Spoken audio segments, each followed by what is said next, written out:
talk about. And this, I gave this talk in Anchorage, Alaska about 2 months ago, right after I started really connecting with the material of Joe Dispenza. And I don't like to give talks twice. They don't seem to have the same energy. But what happened is that this has evolved. And so I want to share that part with you. So if you happen to be watching Unity in Anchorage, it was June 2nd. This isn't the same thing.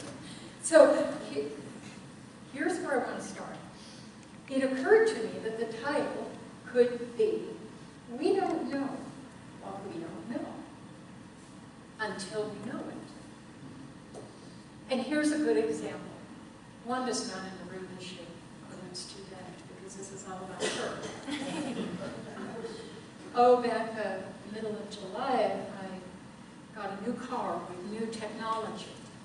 And I was leaving the church just the weekend after I got this car, still learning how the technology worked. But I love the idea that I can say to my phone, call Wanda Brown, and it calls Wanda, and then she's supposed to magically appear over the census in the car. You probably all have this technology. Many of you probably used it much longer than I have. Well, leaving the church and being on Highway 599 is not a time to experiment. So I have my cell phone. Oh, I forgot to tell Wanda this, and I say, Siri, call Wanda Brown.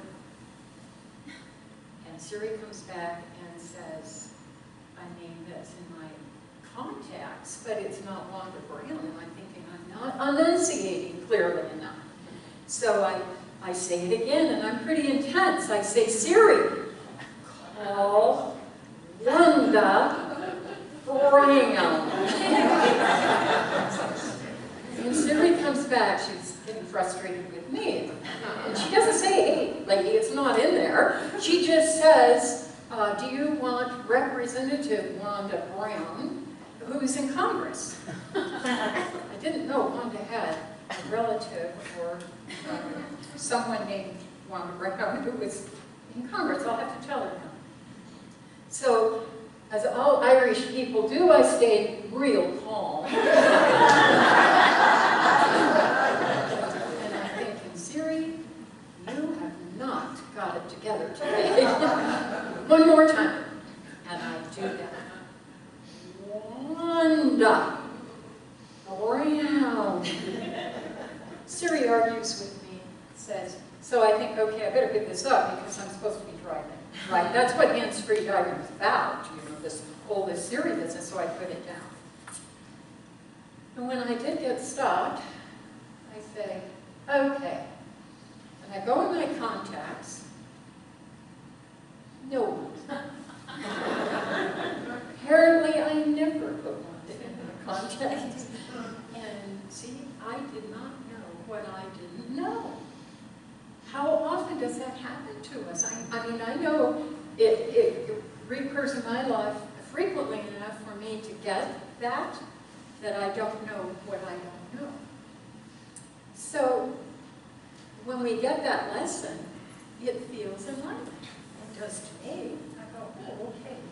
Next time, be a little softer with your approach when this happens, because it may be one of those you don't know what you don't know. So I want to, before I get into this message, I want to say to Reverend Brendalyn, who I imagine will watch this on YouTube or on the website. We miss you, we love you. I want to tell you what she's doing, because when I read her Facebook account day after day, each day, at first I thought, why would anybody do that? I said I was Irish, right? I love to eat. And she's not eating. She's doing a water fast at a place called Fasting Escape in Orange County, California. She's doing that for 3 weeks. 2 weeks, it is a water fast, and then she begins to take food again for the 3rd week. Well, I would ask myself why I did when she told me that. Why would anybody do that? Well, she's really dealing with a medical condition. She wants to clear up. she says, talks about it on Facebook, it's her eczema. And now listen to this, she celebrated her 22 years of sobriety last week with a water popsicle. God bless you, my dear. She took a picture of it. So you can follow her on Facebook. But I want to tell you, I suspect that, you know, we all have reasons for what we do, but I suspect that she also knows that her consciousness will be somewhat altered in this process, that she has an opportunity to go deeper. In all of our evolutions, it matters not. Going deeper is always an option, is always a possibility. And to begin to understand that we don't know what we don't know. So we wish you well, and I look forward to your return.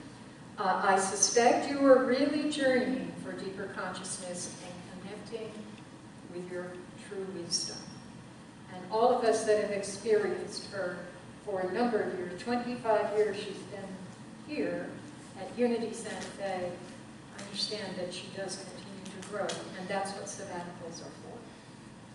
So, I want to read you something, and it relates to, this talk relates to trauma, although it can also relate to issues in our past. It's about healing on all levels. And I deal with trauma pretty much every day. I'm at the hospital. Maybe not every day, but I'm dealing with people who have had trauma. And so we're going to talk a little bit about what that means and what that means to us and our healing possibilities. But this I read, it was amazing, and so I want to ask these questions. What price would you pay for wholeness? Brendalyn's decided she's not going to eat food for 2 weeks. For consciousness, for true wisdom, versus spiritual knowledge alone. There's a difference, isn't there? A difference between spiritual knowledge and our desire to grow deeper, maybe to that place of innocence where we understand we don't know what we don't know.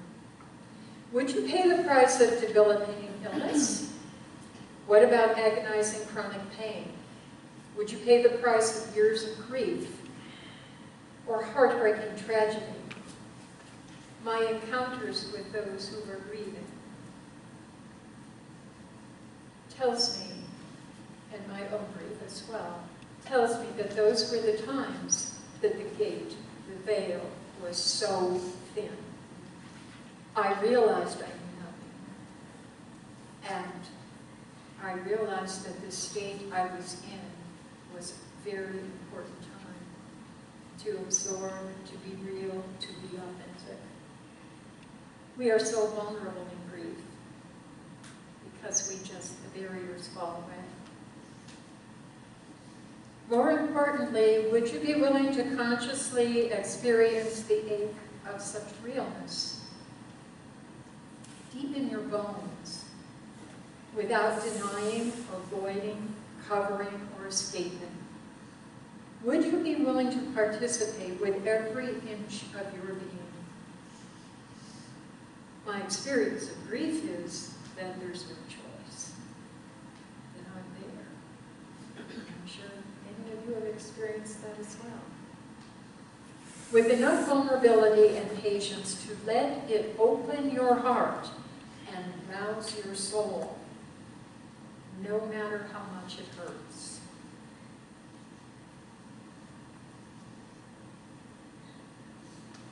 Would you, in the end, be willing to let go of ego's plan for your life? Every last one of them, in order to live the life that life itself wanted you to live. So I tell you a story about this traumatic incident that happened to me. it was really a big deal for me. And I see people that have this happen in the hospital. I have much more compassion now. When, the middle of April, I was doing a burning bowl on my patio. And a piece of pottery that I made, and I still, you know, Buddhists talk about not being attached. I'm attached to this piece. It turned out so well. It was an accident, but it turned out really, really well. And I've been very pleased with it. It's also very heavy. And it was racquer fired, which is one of the hardest firings you can do to pottery. It makes it just like steel. So I had taken this burning bowl out of my patio, and I was doing this little ceremony. 1 minute I was doing the ceremony on my patio, and 15 minutes later I was face planted in the burning bowl. I tripped over the threshold, carrying it back into the apartment. And I fell forward. I fell forward right into this burning bowl. Now, there was no fire in it, but it just had jagged edges on it. And I broke part of it, so I hit hard. I was laying on the floor. I was stunned, disoriented, and I felt fear creeping all over my body. I was so confused I didn't know where to center my thoughts. My face was numb, my glasses were broken, my body was twisted in this awkward position, sprawled on the floor. I was too stunned to move. First thoughts, and Brendalyn says, we are not responsible for our first thoughts. We are for our second. My first thought were, I'm so work-oriented. I'm probably not going to work today. That didn't have to be first, did it? And then, did I break my face? Did I injure my eye? And the pain was telling me that this was serious. At first impact, when we're traumatized, there is no pain. But when the pain starts to creep in, that's I think, the adrenaline burst, and then that calms down. Believe this or not, my second thought was, what would Myrtle do? How many people here know who Myrtle Fillmore is? She's one co-founder of Unity. August 6th was her birthday, by the way.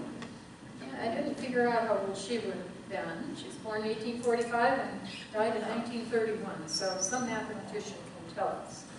She was 86 years old. So I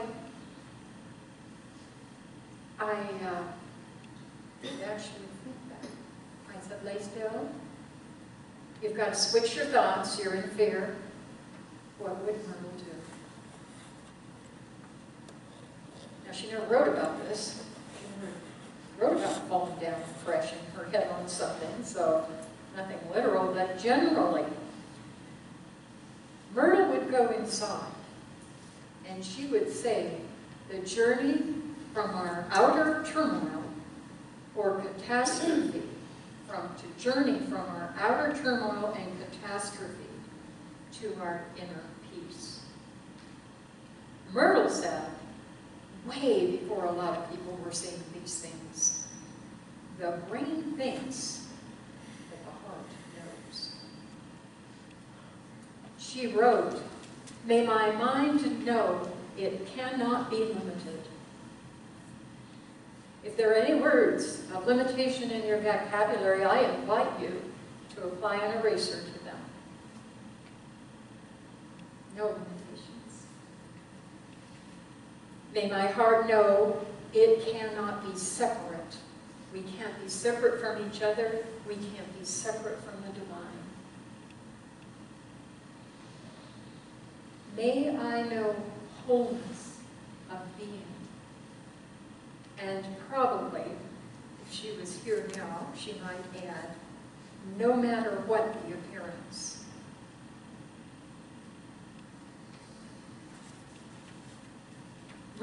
Charles, well, I want to say something else here. What happened with this fall demonstrated this totally. I think, Jude, you were at my house a day or two later. So when I finally gathered myself up, after I got focused and went to the bathroom, didn't want to look in the mirror. Oh my gosh, from here to here and all over to this side, I was bruised. But it's that kind of bruising that you get when you are first bruised. And the next thought I had was just simply accepting the reality that guess what, this is going to get worse looking before it gets better. And I was right. I wasn't going to go to work that day. I did the things that you do to take care of yourself. And one of them, I mean, you called, my doctor was in, could see me, ordered a CT scan. I called some of my nurse friends thinking they would have good advice for me. I wasn't able to reach any of them. Because what I would have gotten from them is what you would hear in allopathic medicine. I think that's why I'm reaching them. What I got a hold of was Brendalyn. And we talked I told her what had happened, we talked for a few moments, and then I could feel myself collapsing inside. Just the sound of familiar voice and understanding. And she said, "Can I pray with you?" And I said, "Yes." And so the next things that happened were that she alerted the prayer chaplains. She agreed to come pick me up, take me to the doctor. But I've asked Tom to demonstrate what a prayer in those circumstances sounds like, especially in the Unity context. Thank you, Tom. Okay. Excuse me, Tom. I should also say to those that don't know you, that you have been a prayer chaplain for a very long time at Unity Center Bay.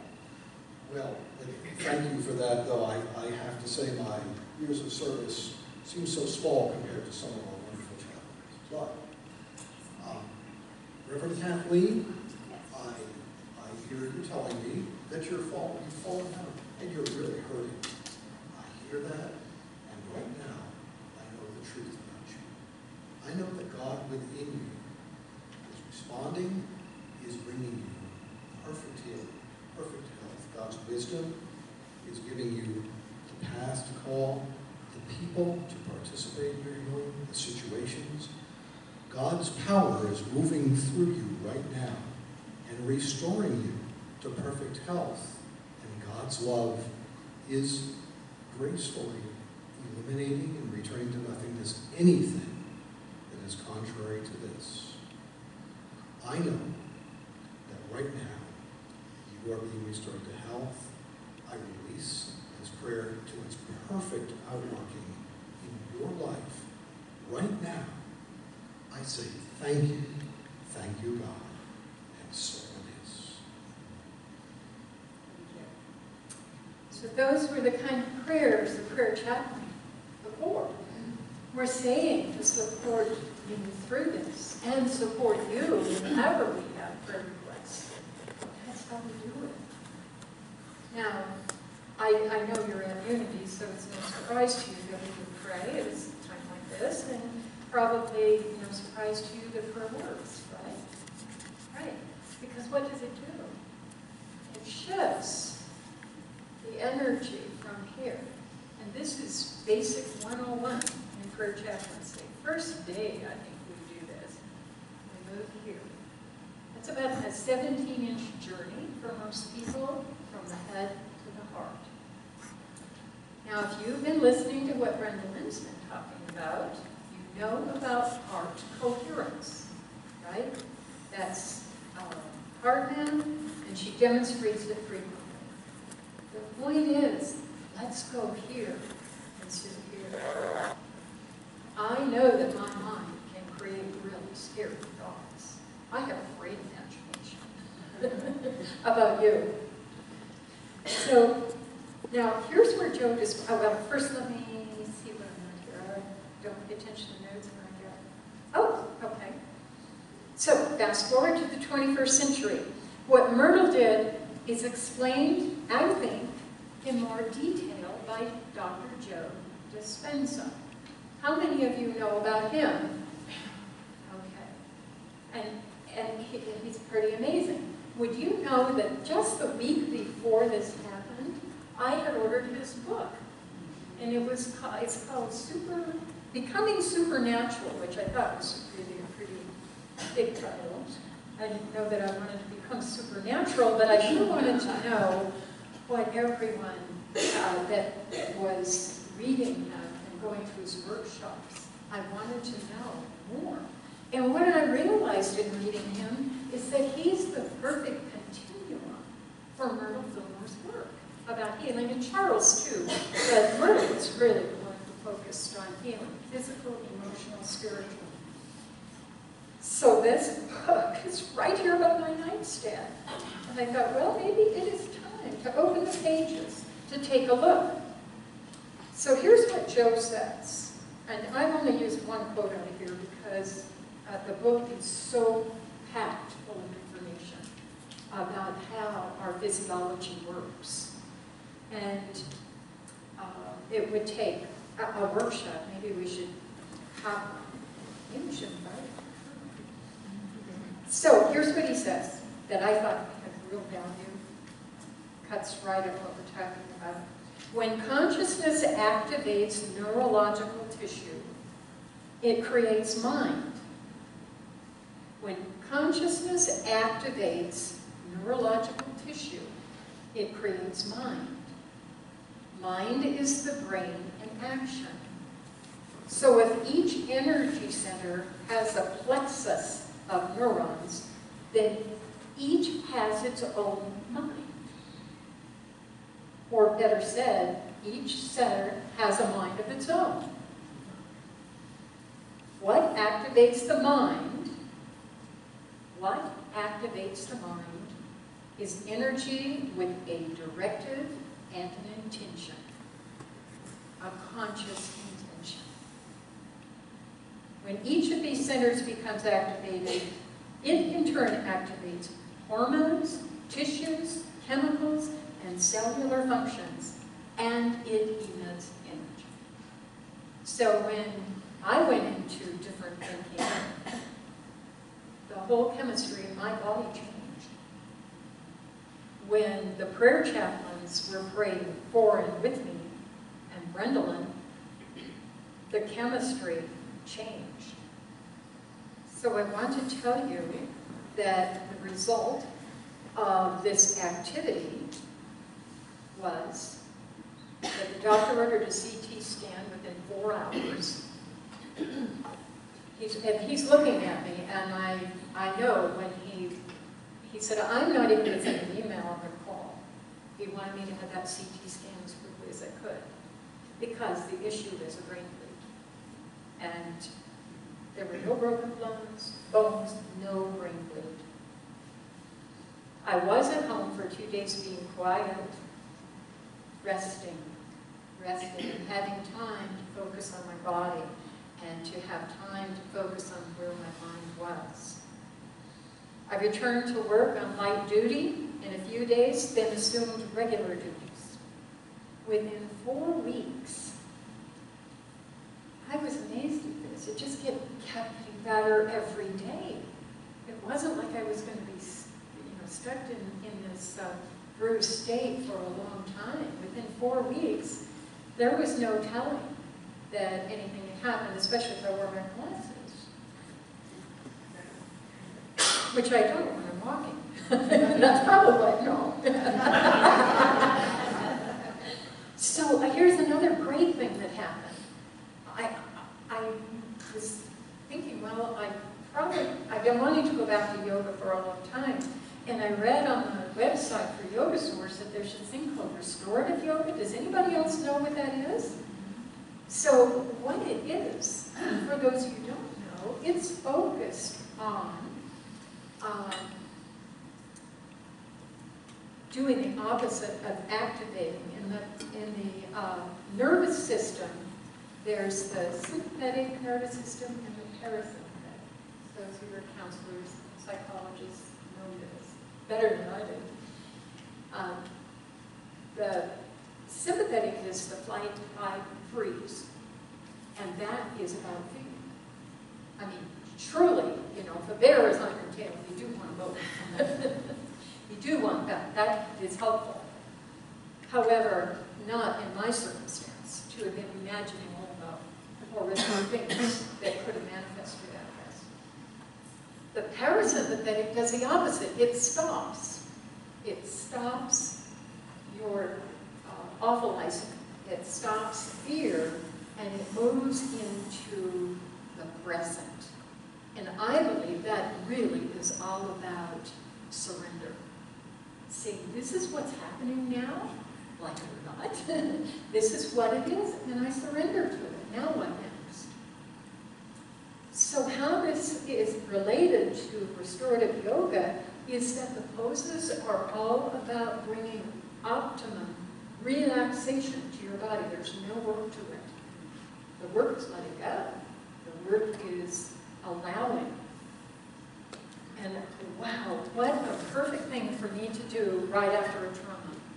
To remind my body, my mind, my brain, my heart, that I can rest through this. I can relax and know that all is a divine order.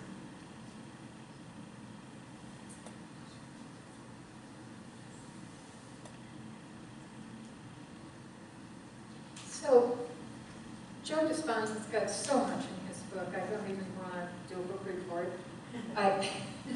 Yeah, and besides that, but I do want to tell you something. If you shy away from books that can be kind of technical, I don't see myself as any genius. And I was able to read this book very well. The diagrams and all of the things that he presents in there. And when he's talking about these centers, he's talking about the chakras. He has 8 instead of 7. And he offers this idea of a meditation. And we're going to do that. I'm going to cut to that pretty quick because it's going to take us about 5 minutes to go through it. Do a little body scan. And guess who did this first in my reading? Myrtle Fillmore. She did body scan all the time. She came from illness into health. And one of the ways she did it was to visualize the organs in her body, the systems in her body, and she sent them love. She apologized to them when she realized that that can cause illness. She apologized to them for doubting. She healed herself. It took a couple of years, but she's the first one that I've read. Now, there may be others. I mean, you go back way up before 1800s. I'm sure it wasn't brand new then.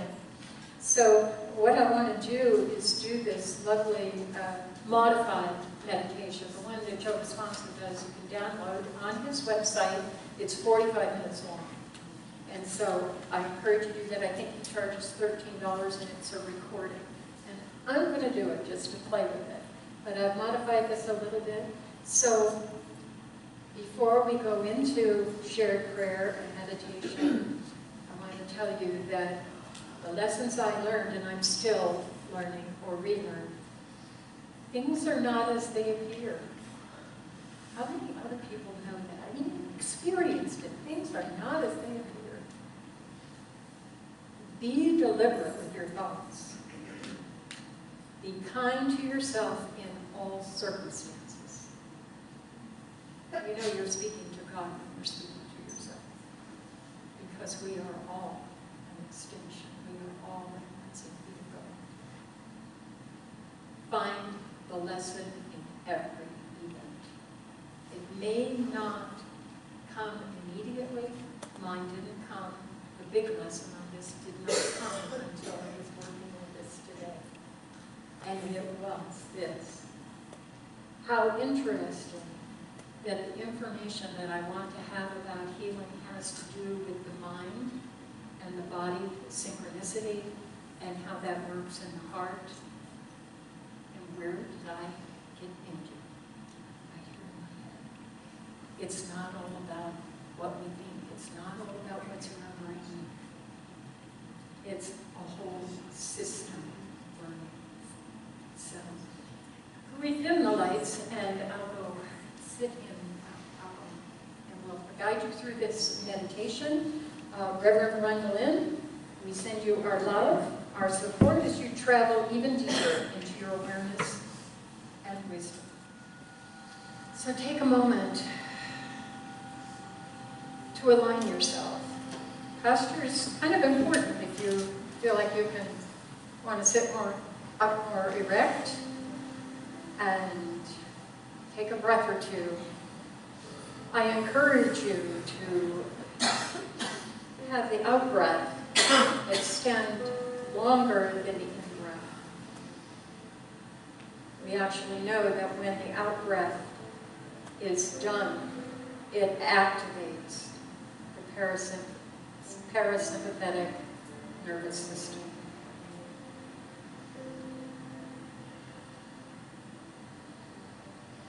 Now imagine shining a light of focus on the electromagnetic energy field surrounding your entire body with the intention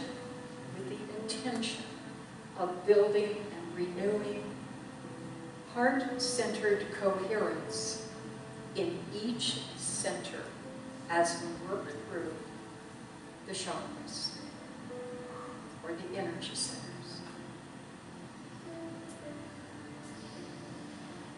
During this guided meditation, you'll begin to activate your autonomic nervous system so that the energy centers of the body and energy fields surrounding the body are more in balance and at peace. Let's start with the root chakra and work up through the plexus, blessing each center with loving kindness.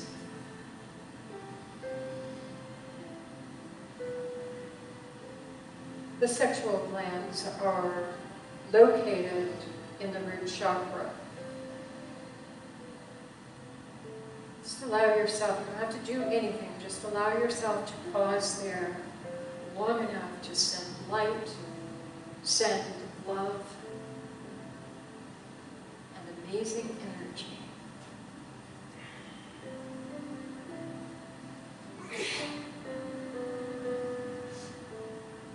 See this plexus well and whole, happy. The next area is the digestive and pancreatic glands. That's, of course, in your intestinal area. Find your most favorite, beautiful color and shine it on that area. Bless it. Thank you.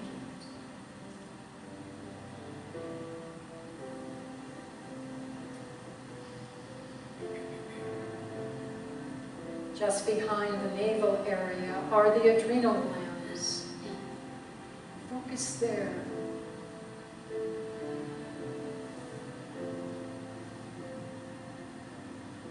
Mentally speaking, words of love. Telling the adrenals they can take a rest.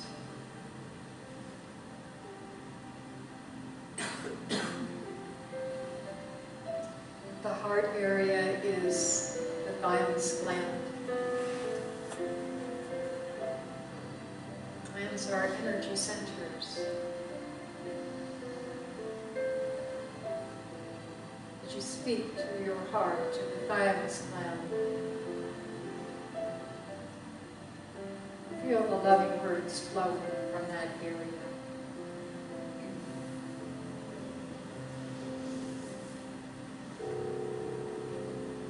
Travel to the throat. That's the thyroid gland. A place where we have the ability to speak our truth, our authenticity.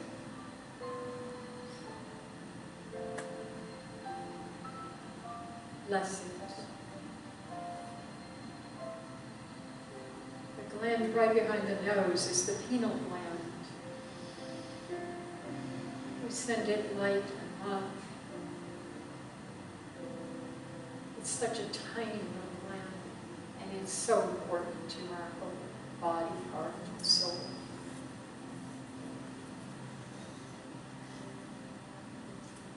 And behind the third eye, it's a pituitary gland.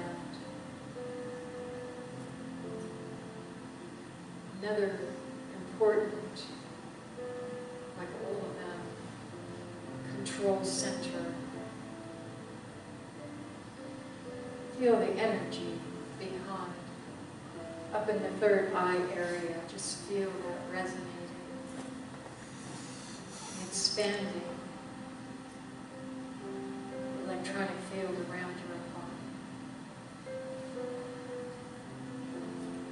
And above the head, about 16 inches, bless this center with gratitude and appreciation.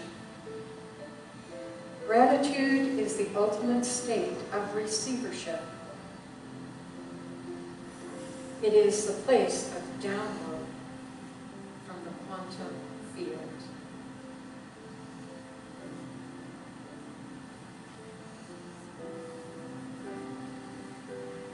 As we close this meditation, just in your mind's eye, travel from the head to the root, and the root back up again. Feel a sense of joy and appreciation for experiencing these moments of wholeness. And so it is, and it is so.